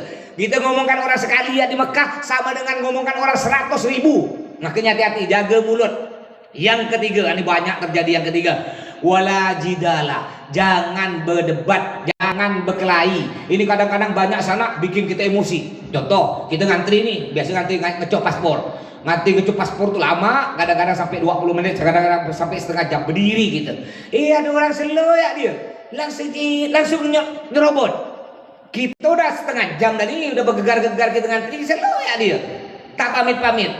Gimana tuh? Kita balik tahu, Pak maaf Pak ngantri. Biarlah. Gimana? Ya kalau Bung Jarak kan tombok tuh ya. Ini tempat mulia, di situ kita Allah tes. Sabar, makan kita ngantri Bapak Ibu makan. Saya pernah makan, udah mau nyampe dah, sisa 2 orang lagi. Selalu ya ada orang siot langsung ngambil piring langsung ngambil. Panas ya engkau. Aku udah lapar. Pak maaf Pak. Saya lapar. Kata dia, maaf Pak ngantri Pak. Saya udah lapar. Saya pun lapar gak Pak. Coba sabar ya. Itu ya. Di situ banyak hal-hal, terutama suami istri. Ini kan ada beberapa orang yang suami istri ini. Banyak biasa suami istri itu di situ ribut. Kelahi biasanya. Kelahi gara-gara nak belanja. Ya belanja bapak mau minta antar, sedang enggak. Paling bapak ini paling marah kalau antar istri Pak ya. Bukan apa belanja barang sebuti, tahan menawar. Lebih mahal 1.000, pindah di 20. Kalau kita ini kan laki tak boleh repot Pak. Nawar kita paling sekali. Tak ada sebelah. Udah paling banyak 2 toko lah kita tahu. Kalau ibu-ibu tahan. Kadang-kadang ibu-ibu kan dapat di video viral tuh. Silakan pergi ke pintu nomor 300 di Madinah nanti. Ada benda harganya serial semua. Bu, jangan langsung percaya, banyak bual itu. Banyak bual. Ibu tahu durian enggak? Durian. Biasa ibu-ibu ya kena tuh. Sampai Pak Ustadz diajak, ayolah Pak Ustadz. Nah, video murah Pak Ustadz. Sedang enggak dari hotel kita ke situ 1 kilo jalan kaki. Ikutlah kita ya. Itu Bu jangan Bu ya, kayak durian. Bapak tahu durian Pak? Durian coba Bapak ketika Bapak pakai mobil pakai motor lihat dari jauh. 5.000. Durian 5.000. Pergilah kita. Dikira kita yang besar tuh 4.000. Harga tuh ditempelkan yang besar tuh durian. Kita pergi, ini ke 4.000, bukan di bawah kata dia. Udah sampai busuk-busuk. Sama dengan situ. Duit 1 juta dapat baju 8 muti. Ada tuh video viral. Ketika saya bawa jamaah, udah habis dah. Tak ada itu dulu lama bulan lalu udah habis. Mata kita udah telanjur lihat baju lain. Akhirnya kita beli yang itu. Biasalah permainan Pak. Gimana kata orang tuh? Nama pedagang nggak? Sama di Pontianak kan? Sama di Pontianak. Ini kita nawar harga 10.000 dari dia. Kita tawar 8.000. Mana pula saya rugi? Saya kulakan di 9.000. Sama lah di sana banyak lah. Di sana enggak semua Abu Bakar bu, enggak semua Abu Bakar. Ada Abu Jahal, ada Abu Janda situ lengkap gak situ ya. Sama gak orang degil-degil banyak gak situ. Makanya hati-hati, banyak penipu gak sana, banyak pencopet pun ada. Ya makanya hati-hati, jangan langsung percaya. Nanti sabar, semua jamaah akan saya bawa ke agen. Ya, namanya pasar Kakiyah. Pasar Kakiyah itu pasar murah. Mereka di toko-toko ngambil di situ agen besar. Nanti insya Allah kita bawa ke situ semua jamaah. Tenang ya, makanya sabar-sabar. Kadang-kadang mata ini tak sabar bu ya. Pergi ke masjid, balik dari masjid bertenteng 2 kilo. Balik dari 5 waktu, 2 kilo kali 5 waktu sholat. Udah 10 kilo. Ujung-ujungnya koper ini beranak bercucu. Ya, banyak tuh. Jadi setelah kita udah tahu larangan-larangan itu, jangan kita melanggar. Kalau Bapak Ibu sampai melanggar larangan-larangan tadi saya sebut, ada 3 hukuman. 3 hukuman. Boleh milih salah satunya, boleh milih. Yang pertama puasa 3 hari di sana. Nggak kuat puasa 3 hari karena kita banyak kegiatan. Boleh yang kedua. Yang kedua nyembelih kambing 1 ekor. Di sana harga kambing 3 sampai 4 juta, mahal. Yang ketiga, ini banyak orang milih yang ketiga. Yang ketiga beri makan fakir miskin 6 orang. Biasanya di sana 25 rial. 25 rial itu kurang lebih 100.000. Ya, di sana harganya mahal. Jadi Bapak Ibu jangan terkejut. Bakwan 3 butik. Nanti lihatlah depan hotel kita banyak orang-orang jual bakwan. Bakwan 3 butik 10 rial bu. 10 rial yang kurang lebih 50.000. Bakwan 3 butik. Jangan terkejut. Nasi kuning tuh sebungkus kecil pakai plastik tuh. Itu 10 rial 50.000 nasi kuning. Jangan kita, karena di sana apa? Sana negara lain. Bakso pentol 3 butik 100.000. Jangan tak percaya, nanti bolehlah lihat sana ya. TS murah kalau TS ya cuma paling TS tuh 5 rial ya, 30.000 lah TS. Kecil gini kata orang sana udah murah. Tapi bu pak, kadang-kadang ada jamaah itu tak mau belanja gara-gara ngitung terus. Pergi ke toko berapa? 5 rial. Tunggu lo hitung. 5 rial kali 4.000 lah. Udah tak jadi belanja. Jangan. Bismillah beli ya. Apa kata Nabi Muhammad? Orang yang mensedekahkan hartanya, menggunakan hartanya di Mekah Madinah, membelanjakan harta Mekah Madinah, itu pasti Allah ganti. Ngapa? Karena kita hidupkan kota Nabi, hidupkan kota Mekah, menghidupkan perekonomian Mekah Madinah, pasti Allah ganti. Tak ada cerita orang yang bersedekah apalagi Mekah Madinah tuh bejak bangkrut, nggak ada. Kebanyakan orang yang udah nyampe ke Mekah biasanya berangkat lagi. Ini mungkin di sini udah ada yang 2 kali. Bulan lalu saya bawa jamaah, ada jamaah udah 15 kali. Ikut saya aja 6 kali. Ada berangkat. Bukan orang kaya, bukan orang kaya, orang biasa. Jadi tiap hari dia nabung berangkat. Terus setelah kita udah tahu larangan dan hukumannya, maka kita di dalam bis kita mulai mengucapkan niat. Ayo sekarang kita anggap dalam bis, akan dalam bis. Nanti saya dalam bis saya bilang gini, bapak-bapak, enggak ada pelanggaran ya, yang pakai songkok buka songkoknya pak, yang masih pakai celana dalam. Kadang-kadang ada bapak tuh terlupa bu, buka celana dalam. Udah buka dalam bis ada WC, buka. Udah, ibu-ibu yang pakai cadar buka. Udah aman ya, udah enggak ada lagi. Ayo kita ucap niat. Sekarang kita ucap niat. Bismillahirrahmanirrahim. Nawaitul umrata wa ahramtu biha fardhan lillahi ta'ala. Niat saya umrah dan ihram dengannya fardu karena Allah Ta'ala. Labbaik Allahumma labbaik, labbaik la syarika laka labbaik, innal hamda wan ni'mata laka wal mulk la syarika lak. Setelah kita ucapkan niat, kita disunnahkan, dianjurkan berbanyak baca talbiyah. Itu namanya talbiyah, labbaik Allahumma labbaik. Kalau bapak ibu ndak hafal, nanti balik download di YouTube. Kalau ndak tahu, suruh anak cucu download situ, dengarkan ya, biar kita hafal. Kalau hafal kan enak kita ngikut labbaik Allahumma labbaik. Karena pernah ada jamaah, ya saya kira dia ikut baca, rupanya tak ada mulut, rupanya tak hafal. Tapi mulut bergerak, tapi gerakannya beda. Malu kan nanti gitu kan? Dilihat kena. Bukan apa kan kita di video nih. Ada video. Nanti kena orang ditonton.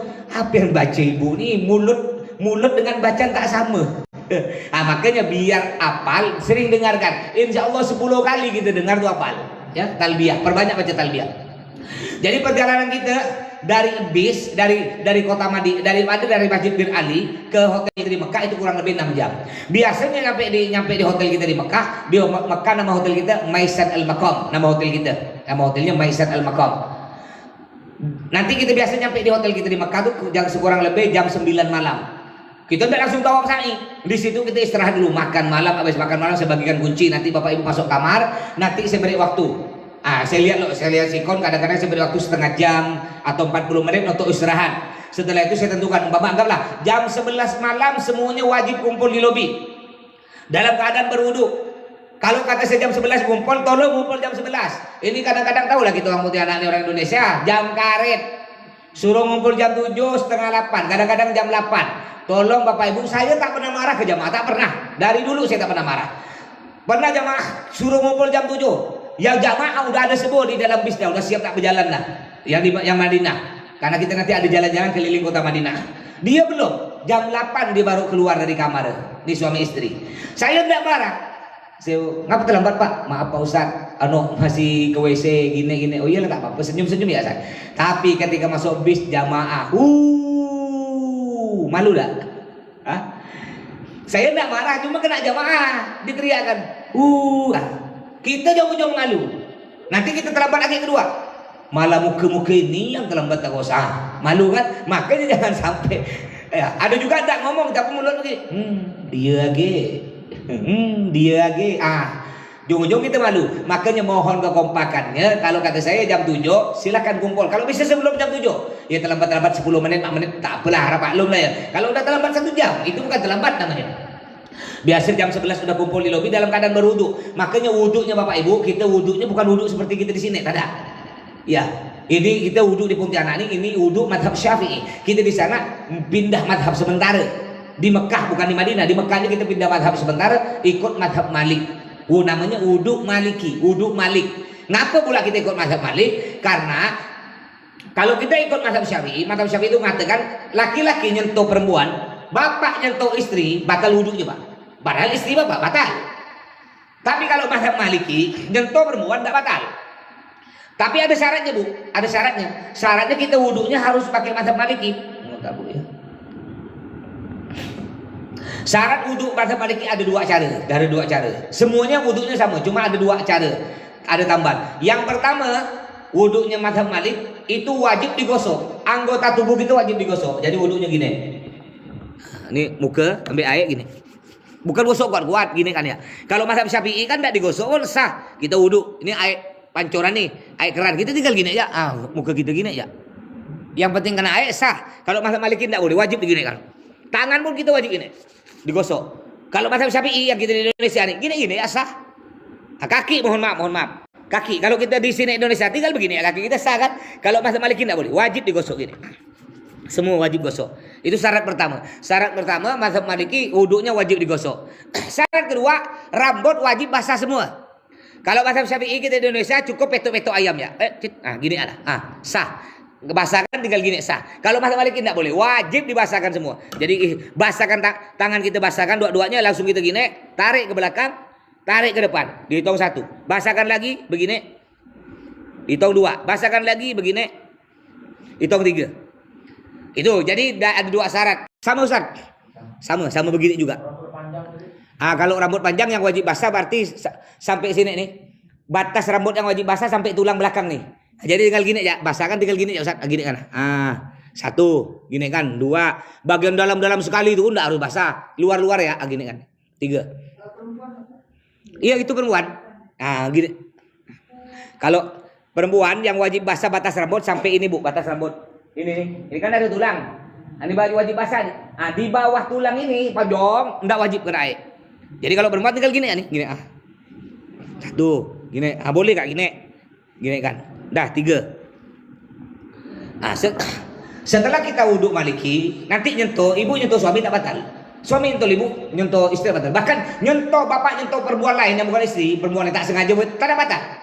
Kalau kita masih ikut mazhab Syafi'i, payah. Payah bu.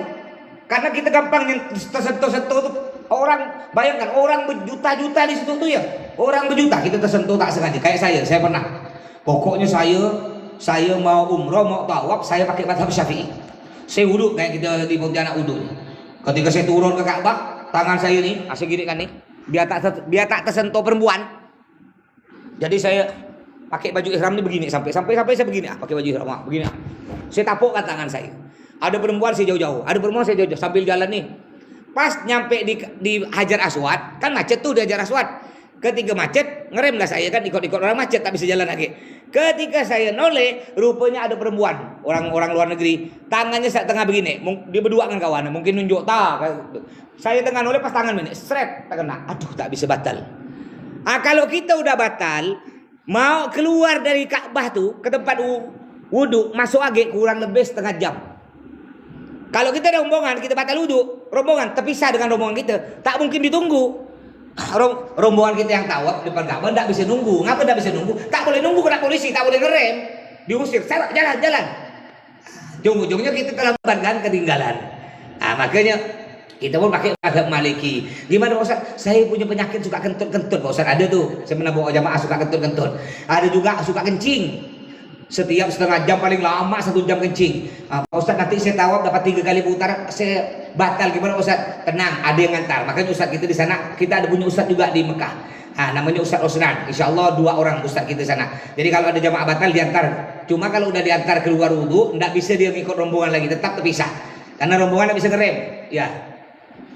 Terus, umpama kata saya jam 11 kita udah kumpul di lobi dalam keadaan berwudu, langsung kita akan pergi ke Ka'bah. Pergi Ka'bah. Ini yang disebut umroh Bapak Ibu ya. Kita akan tawaf di Ka'bah, akan sa'i. Kita turun di Ka'bah. Ini Ka'bah nih, sebelum kita mulai tawaf ya. Ini Ka'bah ini kan segi 4 nih. Ini disebut rukun. Rukun nih, semua nih 4. Itu 2, 3, 4 rukun. Rukun itu apa? Rukun itu bahasa Indonesia tiang atau pojok atau sisi. Jadi 4 rukun, 4 pojok, 4 tiang. Ini tiang. Di sini disebut rukun Hajar Aswad. Tiang Hajar Aswad. Kenapa disebut rukun Hajar Aswad? Karena di sini ada Hajar Aswad di sini. Nah, ini Hajar Aswad. Ini disebut rukun Iraki. Kenapa selalu disebut rukun Iraki? Karena ini bujur ke negara Irak. Jadi ini negara Irak. Orang Irak sholatnya ngadap Ka'bah ke sini nih. Nih, negara Irak. Ini di sini disebut rukun Syami. Negara Syam, zaman Nabi dulu disebut negara Syam, sekarang disebut negara Suriah. Ini negara Suriah. Jadi orang Suriah sholatnya ngadap sini. Ini disebut rukun Yamani. Berarti negara apa tuh? Yaman. Orang Yaman, ini negara Yaman, sholatnya ngadap sini. Makanya Masya Allah. Saking mulianya negara Yaman, sampai melekat namanya di Ka'bah. Kan? Nih sekarang ada orang tak suka dah dengan negara Yaman. Apa Yaman gini? Ya, Yaman tak mulia, Yaman hina begini. Kata siapa? Kalau Yaman tak ada mulia, tak ada mungkin nama melekat di Ka'bah ni bu.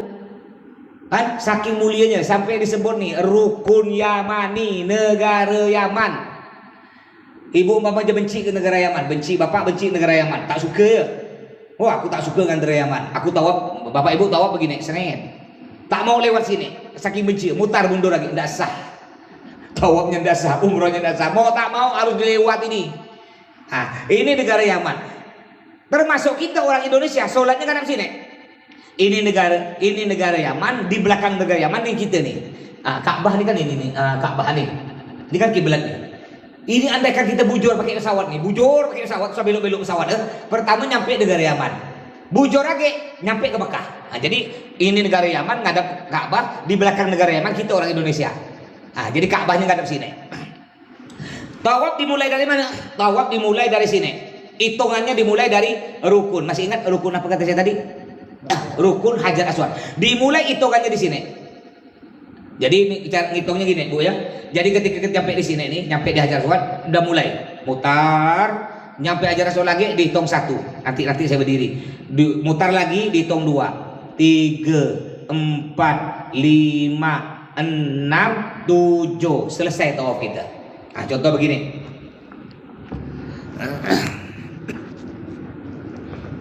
Ya. Nah ini rukun Hajar Aswad.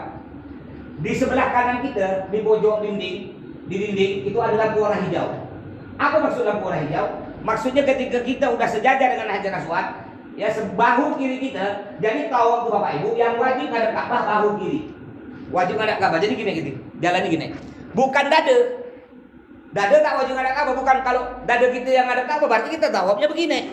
Nah, dada kita ngadep Ka'bah. Beda dengan sholat. Kalau kita sholat sunnah, sholat yang wajib dada ngadep Ka'bah. Kepala tak wajib. Ini anggap kiblat ya.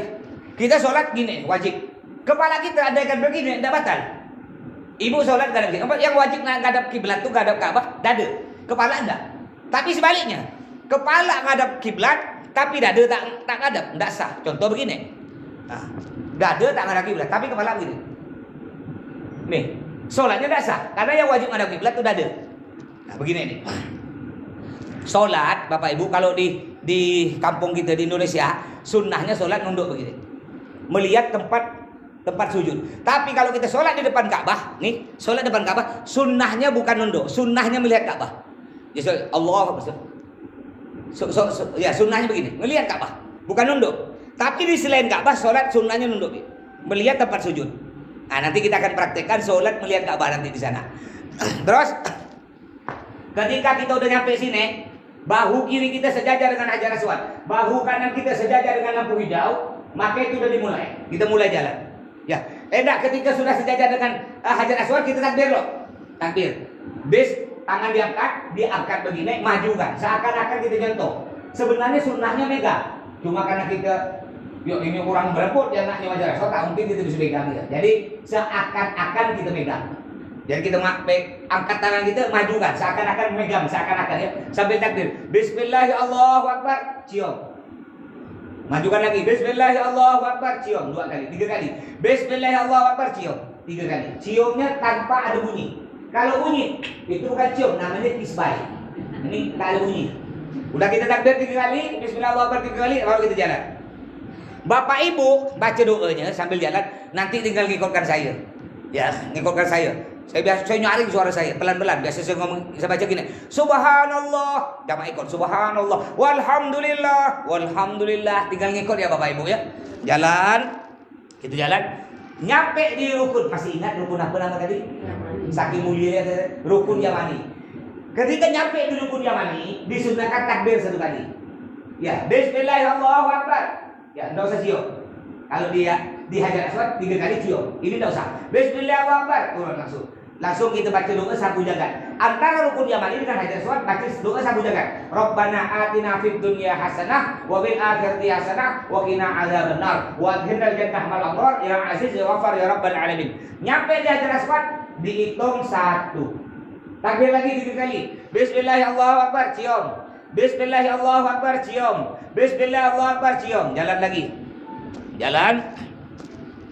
Nyampe di rukun Yamani, takbir lagi 1 kali. Bismillahirrahmanirrahim. Ini ulama beda pendapat. Ada bilang sunnah cium, ada bilang kada. Ya, cuma yang paling kuat pendapatnya disunahkan enggak usah cium. Takbir sekali ya. Bismillahirrahmanirrahim. Rabbana atina fid dunya hasanah wa fil akhirati hasanah wa qina adzabannar. Nyampe di rukun Hajar Aswad dihitung berapa nih? 2. Takbir lagi. Bismillahirrahmanirrahim, cium. Bismillahirrahmanirrahim, cium.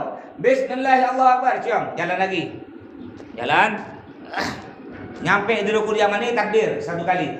Bismillahirrahmanirrahim. Baca doa sapu jagat. Rabbana atina fid dunya hasanah wa fil akhirati hasanah wa qina adzabannar. Hitung berapa? 3. Anggap 6. Ya, biar tak cepat-cepat lah. Mas mutar gitu. Anggap 6. Di sini boleh anggap 6. Saya pernah ada jamaah di suka gurau-orang. Nyampe di Ka'bah, baru putar sobat sekali. Kau Ustaz anggap 6 ya dia. Kau jangan gurau-gurau di sini boleh anggap 6. Jangan pula di sana anggap 6. Ya, anggap 6 ya, anggap 6. Takbir 3 kali. Bismillahirrahmanirrahim, cium. Bismillahirrahmanirrahim, cium. Bismillahirrahmanirrahim, cium. Jalan lagi. Jalan lagi. Nyampe di rukun Yamani. Bismillahirrahmanirrahim. Sabu jagat. Rabbana atina fid dunya hasanah wa fil akhirati hasanah wa qina adzabannar. 7. Selesai tutup lagi dengan takbir 3 kali. Bismillahirrahmanirrahim, cium. Bismillahirrahmanirrahim, cium. Bismillahirrahmanirrahim. Nah, selesai kita ngumpul di sini. Ini disebut makam Ibrahim nih Bapak Ibu. Nah, kita ngumpul di sini di belakang makam Ibrahim. Makam Ibrahim nih. Ini pas dah. Bapak Ibu pernah enggak lihat dekat pintu Ka'bah daerah sini ada kayak sangkar emas? Pernah lihat enggak? Ada kayak sangkar emas. Itu namanya makam Ibrahim. Makam itu bukan kuburan. Maksudnya makam sini bukan kuburan. Makam itu bekas. Makam Ibrahim itu bekas telapak kaki Nabi Ibrahim. Jadi ketika Nabi Ibrahim dulu ini kan Ka'bah hancur. Di zaman Nabi Nuh ada banjir, hilang Ka'bah tuh. Kena Nabi Ibrahim dibangun lagi dengan putranya Nabi Ismail dibangun lagi. Nah, ketika Nabi Ibrahim nyusun batu bata tuh, zaman dulu kan belum ada tangga. Nabi Ibrahim bertengge di atas batu. Dan Masya Allah, batu ini ya mukjizat Nabi, beda Nabi ya kan gitu ya. Ngikut apa kata hati Nabi Ibrahim. Jadi ketika Nabi Ibrahim masang batu, ya kata Nabi Ibrahim, tangga tinggi kau, tinggi. Nah, batu tadi itu, tinggi lagi tuh batu tadi yang diinjak. Setelah selesai membangun Ka'bah, bekas telapak kaki Nabi Ibrahim yang injak batu itu ada bekasnya. Disimpanlah batu tersebut di makam Ibrahim. Jadi kalau Bapak Ibu ngintip di situ ada batu, ada bentuk dua telapak kaki Nabi Ibrahim di situ, di sini. Nah, itu orang berebut nyium. Bukan kita nyembah ini, tak ada nyembahnya tetap Allah. Cuma apa kita nyium, ngambil berkah. Kayak begini, Pak. Kayak bapak-bapak ini kan ada kan umroh tapi istri tak ikut. Ada kan? Saya lah contoh, saya sering umroh istri saya tak ikut, sehari ini tak ikut. Tapi ada foto dia di HP. Saya rindu, saya cium. Kalau pikir-pikir bodoh tak saya? Saya nyium apa?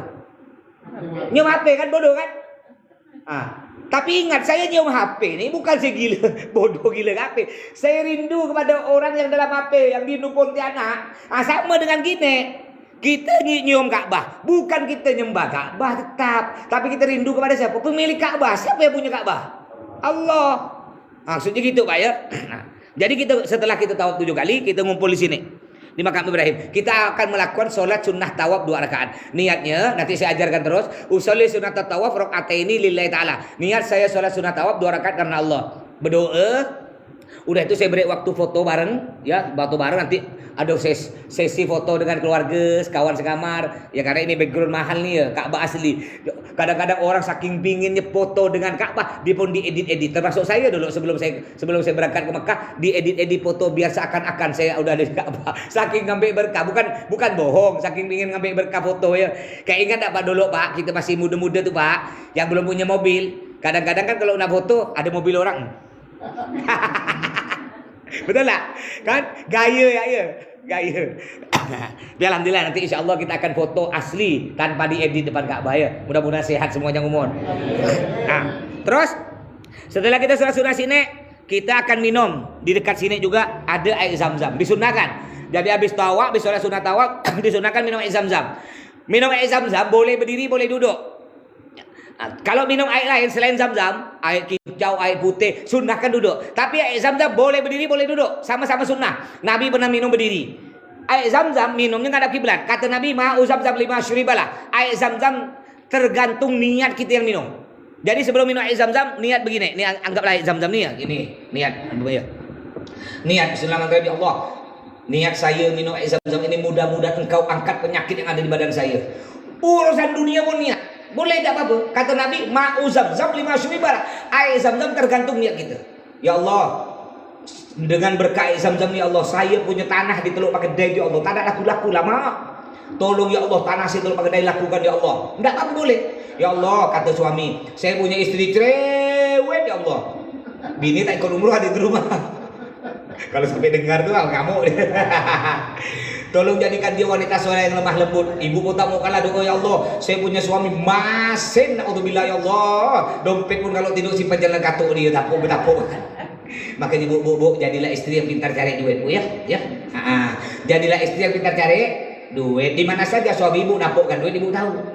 Ibu ya, ketika ibu dapat duit suami, ya ibu nanya, bang ini duit apa? Kata suami itu duit sial. Ngapa boleh duit sial? Iyalah, udah ketapukkan masih ketahuan kau sial duit itu. Ya, jadi doa aja. Setelah kita minum zam-zam, langsung kita akan melakukan sa'i. Nah, habis tawaf kita akan sa'i. Sa'i ini di sini tempatnya Bapak Ibu ya. Bentuknya tempat sa'i. Ini kalau biasa kita praktik. Nah, gampangnya sini ya. Ini tempat sa'i. Ini sa'i. Di sini ini namanya bukit. Ini namanya Bukit Sofa. Ini Bukit Marwah. Bentuk sa'i itu model ini. Model segi 4 panjang. Bentuk kayak O panjang. Ini nih segi 4 panjang ini. Bentuk jalannya. Jadi kita begini, nanti kita ngumpul di sini semua. Ya, ngumpul di sini lalu kita ngadap kiblat. Kita baca dulu. Bismillahirrahmanirrahim. Inna Safa wal Marwata sampai selesai. Lalu Allahu Akbar, Allahu Akbar, Allahu Akbar kabira walhamdulillah. Bapak Ibu tinggal ngikut ya. Saya pelan. Allahu Akbar ikut. Allahu Akbar kabira tinggal ngikut pelan. Setelah kita ngadap sini, ya, ngadap Ka'bah, kita baca doa, baru kita mulai jalan. Hitungannya sa'i begini, 7 kali sama dengan tawaf. Hitungannya begini. Ini Bukit Sofa, ini Bukit Marwah. Jadi hitungannya begini. Dari Bukit Sofa ke Bukit Marwah dihitung 1. Ini 1, 2, 3, 4, 5, 6, 7. Jadi 1 dimulai dari Bukit Sofa, 7 selesai di Bukit Marwah. Jadi kita begini berjalan ya. Apa ya? Ini tadi kita udah ngumpul di sini, ngadap kiblat, baca doa, lalu kita belok ini nih, belok di sini. Lalu kita berjalan di sini. Kita berjalan sekitar 50 meter, di plafon atas ada lampu warna hijau. Panjangnya lampu tersebut panjangnya kurang lebih 20 meter. Apa maksud lampu hijau? Maksud ketika kita udah nyampe lampu hijau di atas tuh dianjurkan, disunahkan bapak-bapak lari. Ibu-ibu enggak. Bapak-bapak lari.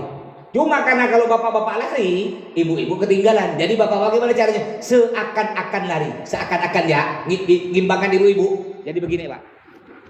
Seakan-akan sambil baca doa, bapak tinggal ikut. Rabbighfir. Lari benar. Warham, wa'fu, wa takarram. Sampai kapan selesai lari? Sampai lepas lampu hijau. Panjangnya kurang lebih 20 meteran lah, 20 sampai 25 gitu. Panjangnya lampu hijau. Lepas dari ini, jadi kita perjalanan di sini 50 meter ada lampu hijau. Lepas dari lampu hijau jalan kaki, jalan biasa, nggak usah lari lagi, jalan. Nyampe di sini dihitung 1. Ini Bukit Marwah. Nyampe di sini dihitung 1. Kita akan belok begini, belok. Jadi dia ada 2 jalan, ini jalan. Yang ke sini, yang ke sana. Kita belok sini. Lalu kita ngadap Ka'bah lagi, takbir lagi, ngadap Ka'bah. Allahu Akbar, Allahu Akbar, Allahu Akbar, walillahil hamd. Lalu kita jalan. Kalau di sini kan 50 meter ketemu lampu hijau. Kalau di sini agak jauh, sekitar 350 meter kita jalan baru ketemu lampu hijau. Karena lampu hijau sini dengan sini sejajar. Jadi kita perjalanan kurang lebih ini jarak ini Pak dari Bukit Sofa ke Bukit Marwah 500 meter kali 7 berarti 3,5 kilo. Jadi kalau yang dari sini kita berjalan kurang lebih 350 meter itu ketemu lampu hijau tadi. Lari. Bapak-bapak lari. Lepas dari lampu hijau jalan biasa dihitung 2. Belok nyampe sini dihitung 2. Ngadap kiblat lagi, takbir lagi. Allahu Akbar, Allahu Akbar, Allahu Akbar, walillahil hamd. Jalan lagi. Belok sini, jalan.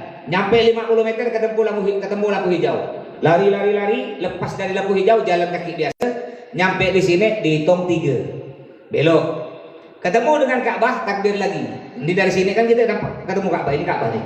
Allahu Akbar, Allahu Akbar, Allahu Akbar, walillahil hamd. Jalan.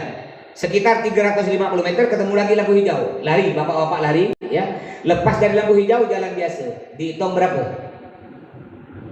Dihitung berapa? 4. Ngadap kiblat lagi, balik badan ngadap kiblat. Allahu Akbar, Allahu Akbar, Allahu Akbar, walillahil hamd. Belok, jalan sini. Dapat 50 meter ketemu lagi lampu hijau, lari. Lepas dari lampu hijau jalan biasa. Dihitung berapa? 5. Belok kita ketemu lagi Ka'bah. Takbir lagi. Allahu Akbar, Allahu Akbar, Allahu Akbar, walillahil hamd. Jalan lagi. Ya, 350 meter ketemu lagi lampu hijau. Lari. Lepas dari lampu hijau jalan biasa. Itu berapa? 6. Ngadap Ka'bah lagi. Allahu Akbar, Allahu Akbar, Allahu Akbar, walillahil hamd. Belok, jalan lagi. Dapat 50 meter ketemu lagi lampu hijau, lari. Lepas dari lampu hijau jalan biasa. Nyampe sini 7. Selesai sa'i kita. Nyampe sini 7 selesai. Selesai di sini kita belok kanan. Pintu keluarnya di sebelah kanan. Belok kanan kita keluar, ngumpul di sini, kita baca doa setelah sa'i. Setelah sa'i doa, lalu kita akan melakukan tahallul. Apa itu tahallul? Tahallul itu membuang paling sedikit 3 helai rambut. Jadi paling sedikit 3 helai rambut. Paling, enggak boleh kurang, enggak boleh kurang. Lebih boleh. Pakai apa ya buangnya? Pakai gunting boleh, pakai silet boleh, ya pakai sentak, pakai gigit, pakai sinsu, pakai geraji. Pokoknya intinya buanglah rambut tuh 3 buti. Jangan pula masin-masin, Pak, betul-betul hitung 3 buti. Hitung nak ibu. Tuh 2, 3, cit, potong jangan. Ambil ya sejumput begitu kan, pokok intinya lebih dari 3 lah. Apa gunanya tahalul? Ketika kita udah buang, Bapak Ibu ya, ketika kita udah buang rambut kita, maka kita balik halal. Yang tadi larang kayak wangi boleh, balik halal, balik asal. Balik asal, ya selesai umroh kita. Itu umroh pertama. Jadi umroh pertama kita itu umroh wajib. Nanti kita akan ada umroh kedua. Umroh kedua namanya umroh sunnah. Umroh sunnah pahalanya sunnah, tapi pekerjaannya sama dengan ini. Tawaf 7 kali, sa'i 7 kali, pelanggarannya sama, tidak boleh melanggar. Kalau melanggar kena denda. Cuma pahalanya sunnah. Ya, boleh umroh yang kedua kita badalkan. Badalkan itu apa? Digantikan pahalanya untuk orang yang kita sayangi yang udah meninggal. Umpama ada bapak kita udah meninggal nih. Kita kan umroh yang kedua kan umroh sunnah. Ibu mau dibadalkan. Badalkan itu gantikan pahala. Nanti niatnya saya ajarkan. Kalau bahasa Indonesia gini, niat saya umroh sebagai badal atau ganti untuk bapak saya bernama umpamanya Abdullah. Lillahi ta'ala. Pahalanya nyampe orang tua kita. Nah, kan kita dapat umroh 2 kali. Yang pertama umroh wajib untuk kita sendiri, tak boleh dibadalkan, tak boleh digantikan. Yang kedua umroh sunnah, boleh dibadalkan atau digantikan kepada 1 orang saja yang udah meninggal. Keluarga kita sayang, bapak, emak, suami, istri boleh. Terus gimana Pak Ustaz? Umroh yang kedua kan umroh sunnah, saya badalkan atau saya berikan pahalanya, gantikan untuk bapak saya. Mak saya pun udah meninggal Pak Ustaz. Berarti mak saya tak dapat lah Pak Ustaz. Itu boleh dibadalkan. Dibadalkan tuh biayanya 2 juta Bapak Ibu, nanti bayar di kantor atau langsung bayar ke saya andaikan mau ya. Jangan nak masing-masing orang tua kita. Ingat kita mampu 33 juta, mampu untuk orang tua 2 juta, masih naudzubillah. Nanti ketika kita umroh yang kedua kita badalkan tuh bapak kita, mak kita tak ada, bapak kita cerita ke mak kita di kuburan tuh, mak aku kena suwati, mak udah dibadalkan mak. Iya ke? Gua ngajar wati ya, aku tak ada. Dia nggak mampu dengan laki dia berdua 66 juta, cuma aku 2 juta tidak mampu masin wati. Kalau tahu gitu wati dia baik, aku cekik wati itu. Ingat Pak Bu, ingat ya, kita tak mungkin hidup di dunia ini, kita tak mungkin sukses seperti sekarang, kita tak mungkin nyampe ke Mekah tanpa kedua orang tua kita. Jangan masin untuk orang tua kita ya, jangan pelit. Tak ada cerita miskin gara-gara orang tua itu. Pak Ustadz mahal 2 juta Pak Ustadz, duit saya tak cukup Pak Ustadz. Ini umroh pas-pasan. Ada tak pahala yang lebih sedikit lagi dari 2 juta? Ada, wakaf Al-Quran. Mungkin tak mampu badal, nantilah saya berangkat lagi. Insya Allah saya berangkat lagi bulan Juni berangkat lagi bawa jamaah.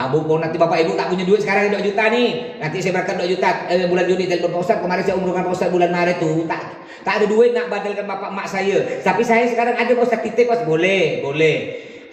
Kalau terlalu mahal 2 juta boleh ada pahala juga untuk orang tua kita ya, untuk anak kita bisa. Itu wakaf Al-Quran. Per Al-Quran itu 60 rial, 250 ribu. Kalau wakaf Al-Quran boleh untuk keluarga yang udah meninggal dan yang masih hidup boleh. Orang tua kita ya 1 Quran untuk 1 orang, untuk bapak kita, untuk anak kita boleh. Dan wakaf itu niatkan ketika kita wakaf untuk anak kita yang degil ya, Bismillahirrahmanirrahim, Allah niat dalam hati ya, niat saya wakaf Al-Quran untuk anak saya itu yang nakal ya Allah. Dia keluar rumah suka ngelawan saya, sholat payah, niatkan ya, pahalanya nanti 100 ribu. 1 Al-Quran pahalanya sama dengan kita wakaf Al-Quran 100 ribu ya. Baik, mungkin ada sampai di sini sementara. Ada pertanyaan silakan, yang tidak paham atau tentang pertanyaan lain silakan, saya beri waktu. Maksudnya wakaf Al-Quran itu bagaimana? Wakaf Al-Quran nih, kita bersedekah Al-Quran di Masjidil Haram Ka'bah. 1 Al-Quran itu harganya 60 rial atau 250 ribu 1 Al-Quran. Jadi niatkan untuk bapak sendiri boleh, untuk anak boleh, istri boleh, untuk orang yang meninggal juga boleh. Pahalanya ngalir. Jadi 1 Al-Quran pahalanya sama dengan 100 kalau di Mekah pahalanya sama dengan 100 ribu Al-Quran, 1 Al-Quran. Ya, Al-Quran kita udah meninggal Pak, kita udah meninggal nih, meninggal 10 tahun.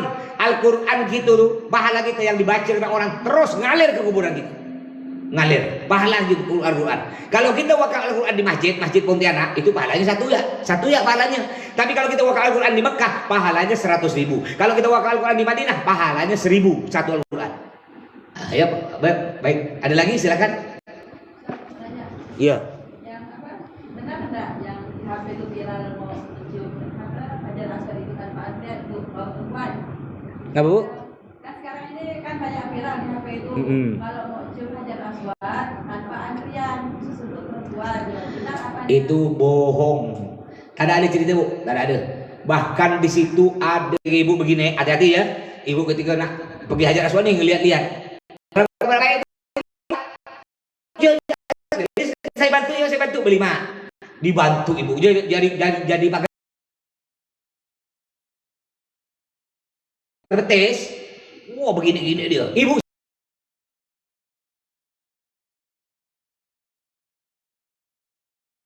cium. Selesai ibu cium, ibu dibawa di pinggir. Bu, 1.000 rial. 4,5 juta.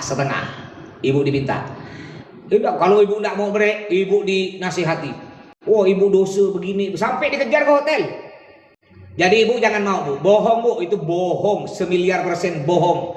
Tak ada cerita tanpa antrian ke Hajar Aswad. Ada itu ya Ustaz, apa? Ada askarnya yang mengirim. Oh, itu bukan Hajar Aswad Bu, itu Hijir Ismail. Ada ya ini. Hajar Aswad enggak ada, enggak tahu, wallahu a'lam, enggak tahu ya. Setahu saya enggak ada. Karena kalau tanpa antri tak bisa Bu, tak bisa. Orang berjuta. Enggak tahu, mungkin bisa jadi. Biasanya begini, itu yang ada tuh Bu. Biasa ada salah satu presiden atau istri presiden ketika mau Hajar Aswad ada berapa jamaah ngikut, disuruh masuk ngikut. Itu ada gitu. Tapi kalau ada jam-jam tertentu Hajar apa tak bisa. Jangankan Hajar Aswad, Hijir Ismail ya Bu, ibu ngantri itu 2 jam Bu. Itu Hijir Ismail, ibu ngantri mau sholat, Hijir Ismail itu bisa 2 jam Bu ngantri. Apalagi Hajar Aswad. Yang mana Hijir Ismail itu Bu, itu tempatnya lebar, bisa muat sampai 50 orang. Itu 2 jam ngantri. Bagaimana dengan Hajar Aswad yang bendanya 1 direbut oleh 1 juta? Tapi kalau silakanlah nanti ibu nyampe sendiri ya. Dilihat sendiri nanti. Dilihat sendiri. Tapi tidak ada itu bohong Bu, bohong. Bohong Ibu ya. Saya dari 2008 ke kanan. Makanya di HP itu jangan langsung percaya Bu ya. Jangan langsung percaya di HP itu. Itulah biasalah medsos ya. Medsos itu kan jangan langsung percaya. Kalau emang benar ada Ustaz, kalau emang benar ada nanti sana di sana. Oh iya. Itu kan nanti kita jamaah. Oh iya, kalau emang ada tetap kita info kan. Jadi kita bisa ramai-ramai. Kalau emang ada kita info kan. Tetap kalau emang ada gitu tetap kita info kan Bu. Tidak mungkin tidak kita info kan. Baik, ada lagi silakan. Boleh, itu berita kemarin tuh betul. Gara-gara ada jamaah tuh berkelahi dengan polisi, di video kan. Akhirnya ngamuk pemerintah sana, tak boleh. Sebentar ya, seminggu. Setelah itu boleh lagi. Kemarin sih boleh. Itu kejadiannya kurang lebih 2 bulan lalu yang dilarang. Di Mekah nih Bu ya, tidak sama dengan negara kita Bu. Di Mekah nih Bu, aturan bukan pakai DPR, tak ada aturan kata raja. Lucu tuh di Mekah. Hari ini tak boleh, pagi tak boleh gini. Sore boleh, dicabut aturan tuh. Itu Mekah. Enggak pakai undang-undang, enggak pakai. Di sana kan bukan apa kayak kita DPR ada. Apa Bang Dopir ya, dan apa kita DPR Bang Dopir ini beliau anggota Dewan Gayung. Di sana raja, kerajaan. Jadi apa kata raja? Kata raja tak boleh. Kadang-kadang 1 hari 3 kali berubah peraturan. Kayak itu mungkin ada aturan yang kata tadi ngantri, tapi setahu saya tidak ada. Mungkin bisa jadi aturannya berlaku setengah jam kali Bu ya, biar viral ya. Setelah itu tak ada. Kayak kemarin tidak boleh kan? Tidak boleh, dilarang moto, video, diambil HP itu. Setelah itu tidak berlaku lagi. Baik, ada lagi silakan.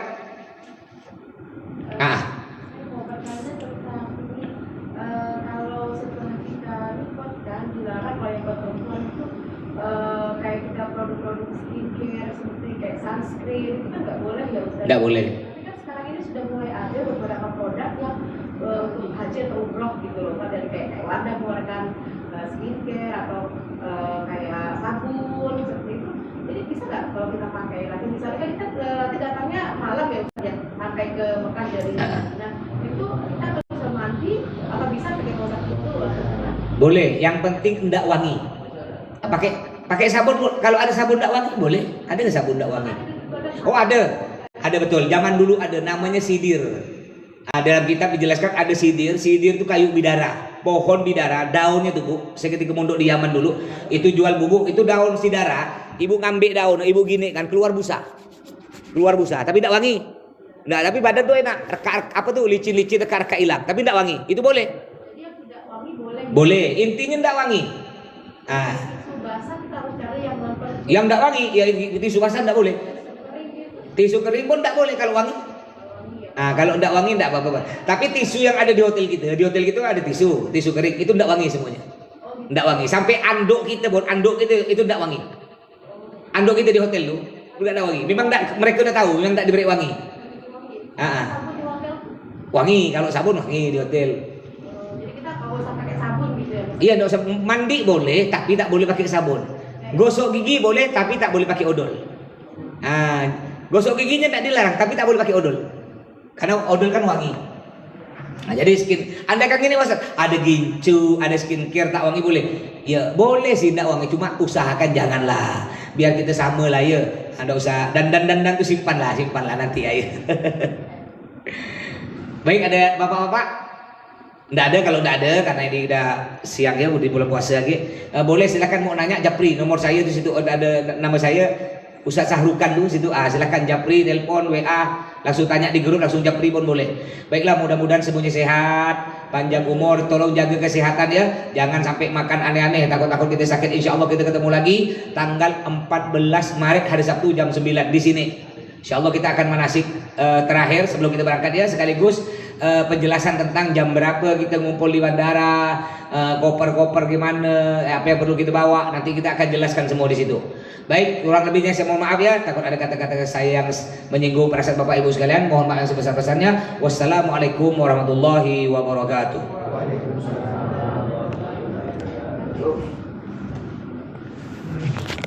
Alhamdulillah. Leman iki. Iki, kena semua orang. Siapa leman gini? Iki.